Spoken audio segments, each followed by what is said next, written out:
Kwa majina naitwa Bitu Shan. Unajua always tunawaletea show moja konki sana ambaye ni show gani?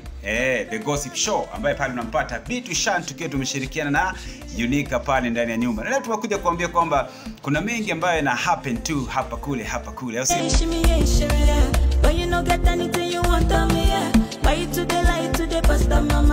Kuna msanii wako ambaye unampenda sana, msanii ambaye unamenzi Kenya, anaitwa Willy Pose. Ni msanii ambaye anajituma sana. Juzi na check pale kulikuwa na show moja konki sana ambaye alikuwa anasema kwamba angepewa nafasi na Wakenya angefanya vizuri sana. Kama leo pale tunamcheki Willy Pose, amepatana pale na Panos A Palei. Huyu ni CEO wa Grammy Awards pale.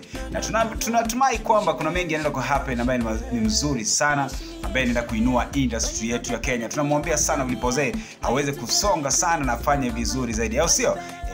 So nenda pale YouTube, nenda pale Instagram, nenda pale Facebook, uweze kumsupport Willy Pose. Na tukisupport wetu tunasema always tunasonga pamoja. Mnajua ni The Gossip Show tukiwa na Eunice Wangeshi aka Unika pale na kwa mawe kwa sawa. Tuko ndani ya Media FM kama kawa. Usitoke wala usibonyeze kile, maana uhondo uanze imeanza. Shimmy, shimmy, shimmy, shimmy.